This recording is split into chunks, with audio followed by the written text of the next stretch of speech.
Okay, if you don't feel safe, get off the airplane. But This is your captain speaking, but never like this. I'll stop, and we'll fly the airplane. Don't worry, I'm going to let my co-pilot fly it. He's a man. Okay? It's a total meltdown. The pilot boarded in her street clothes and addressed the passengers over the intercom. Passenger Pam O'Neill couldn't believe what was happening. She said, let's take a vote.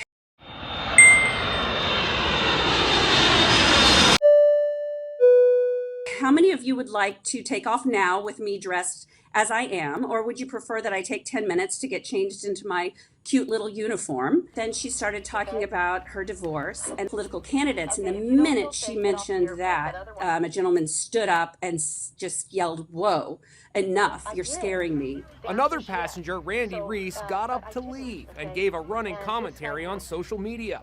"I'm shaking right now." The captain demonstrated that she was not mentally in a safe space.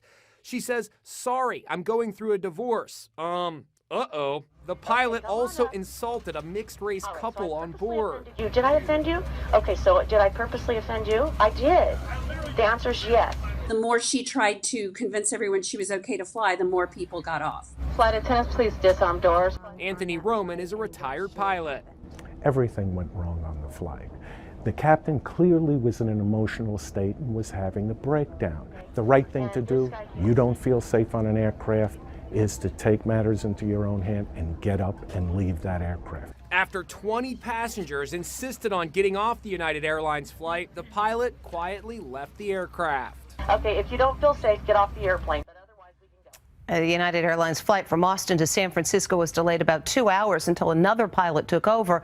As for the original pilot you saw there, the airline says she has been removed from her duties pending an investigation. New surveillance video showing what happened in the moments before that Delta pilot was arrested and charged with attempting to fly a plane under the influence in late July. New surveillance video showing what he did just before boarding the plane that made airport security officials very suspicious. David Curley is at Reagan National, has those details. Good morning, David. Morning, Robin. While this is a story about a pilot getting into the cockpit, it's also a story about security personnel and surveillance cameras and how quickly they can track somebody in an airport. This morning, watch as this Delta pilot, accused of being intoxicated, makes it through initial security as he's getting ready to fly from Minneapolis to San Diego.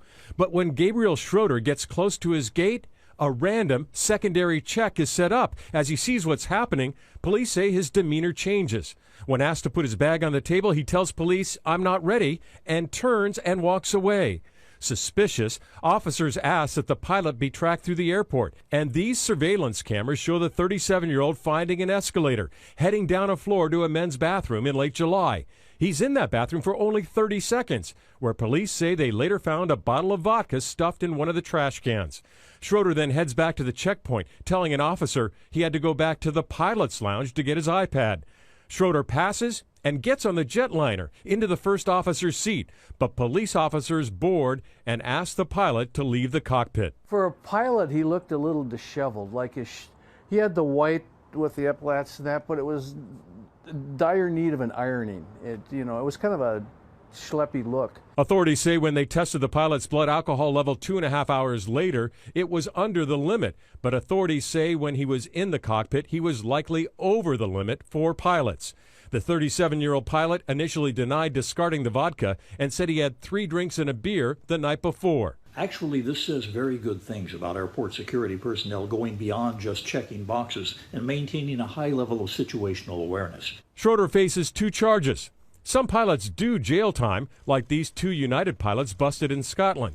Others, Did you put 270 passengers at risk? No comment. like this JetBlue pilot, gave up his pilot's license and never went to trial.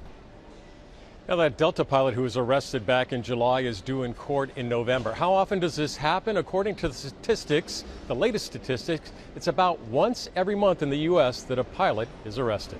Guys? Once too much. All right. Thank you, David.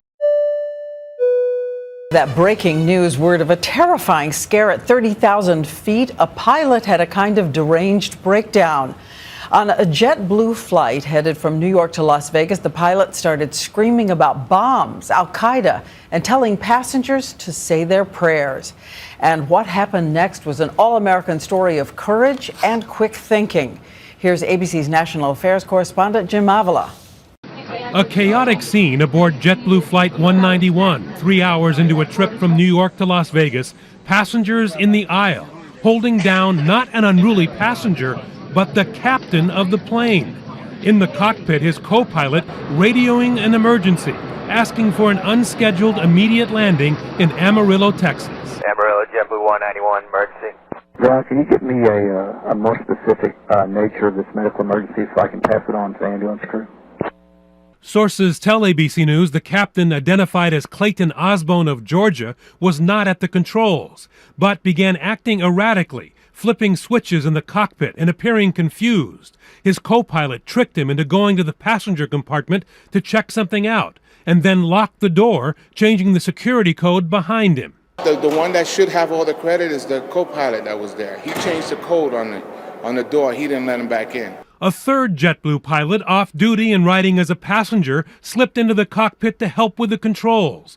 The captain pacing the aisles now, eventually pounding on the cockpit door, trying to return to the flight deck, starting a panic among passengers. Started banging on the door, kicking on the door, trying to get inside the cockpit. Before that, he actually started yelling, it's going to blow up. A flight attendant screamed for help, and as many as 5 passengers helped tackle the now shouting captain.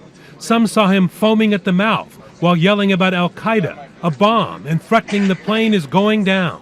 He started to curse at me and, trying to tell me, hey, you better pray, Iraq and Iran. And so I say, you know what, I'm going to show you what Iraq and Iran is. And I took him on a chokehold. Dave Gonzalez, a former corrections officer from New York, brought him down with a chokehold. I wasn't letting go of this guy until we landed the plane. I was still on top of this guy until we landed the plane. Gonzalez and his fellow passengers held him down, first using plastic handcuffs, but he broke free of those, so passengers used their leather belts to tie his arms, all in plain view of cell phone camera rolling passengers. We don't need pictures of this, please. Upon landing, police boarded, talked to the co-pilot, and loaded the handcuffed captain onto a wheelchair and into an ambulance. It's not the first time airline crews have alarmed passengers. Just this month, an American Airlines flight attendant who said she was bipolar was restrained after threatening impending doom over the PA. The plane returned to the gate. Captain Osmond's Facebook page says he has been a JetBlue pilot and trainer since the year 2000, a commercial pilot since 1989. The FAA says he had an onboard medical emergency. The FBI is investigating the incident, and law enforcement sources say early indications are the experienced pilot had a panic attack. His wife, reached by ABC News, says she has not spoken to him but urges patience and asks everyone to remember there are 2 sides of the story. Diane? All right, Jim Avila, still thinking of the using of the belts by those passengers to restrain him. I want to bring in ABC's aviation analyst, John Nance, who's also a veteran commercial airline pilot.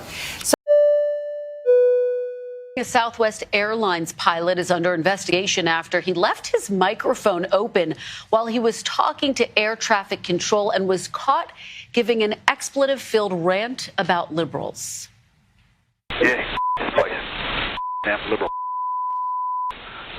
weirdos. Probably died around them holidays. Now, according to the FAA, the pilot was taxiing at the San Jose International Airport when it happened. FAA rules mandate that pilots only talk about flight operations while taxiing. Southwest says they are fully addressing the situation internally and that the pilot's views do not represent those of the nearly 60,000 other Southwest employees. It seemed today that about the only thing that could make the disaster in the French Alps more tragic was learning that it was intentional.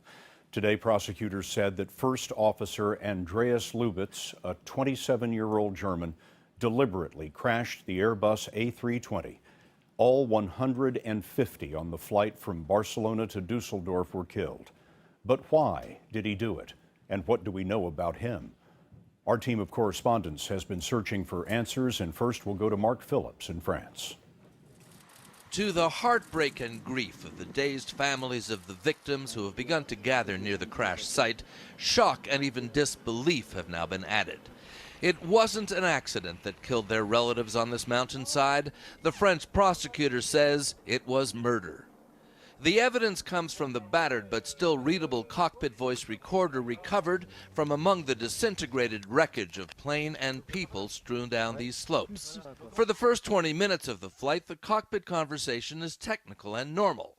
Then, with the plane at its cruising altitude of 38,000 feet, the pilot is heard to hand over control to his co-pilot and leaves the cockpit, presumably for a bathroom break. Sounds of a chair being pushed back and of a door closing can be heard. The co-pilot, then alone in the cockpit, inexplicably sets the plane's autopilot to begin a steady, deliberate descent. Data from an aviation flight tracking service shows the altitude setting was turned down to 100 feet, its lowest possible level. And French prosecutor Brice Robin said setting the plane onto its fatal gradual dive was a deliberate act. C'est alors qu'il est seul.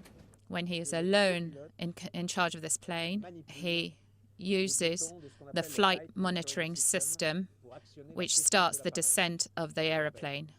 This action can only be done voluntarily. It is not automatic. The pilot, now locked out of the cockpit, knocks on the door to try to get back in. The co-pilot doesn't respond. Getting increasingly desperate, the pilot knocks harder, calls on the intercom, tries to force his way in. Again, no response. Airbus, the plane's manufacturer, produced this video in 2002 showing how its cockpit security door system works. The door can only be opened from inside by the cockpit crew, or via a keypad from the outside. But the cockpit switch can override any attempt to get in. The co-pilot keeps the door locked, and as the plane descends, he doesn't respond to radio calls from air traffic control or from other planes in the area. The only sound is of steady, measured breathing. Andreas Lubitz was conscious and in control until the end. The victims only realized at the last moment, because on the recording you only hear the screams literally on the last moments of the recording. In the cockpit he answered nothing. He never said a single word. In Germany, the airline's owners could only express shock and remorse themselves. This wasn't suicide, Lufthansa's CEO Carsten Spohr said. When a man is responsible for ending 150 lives, there has to be another word. The families of the victims were the first to be informed how their loved ones died. But Scott, they and the rest of the world are asking another question: why? Mark Phillips, now near the scene of the crime.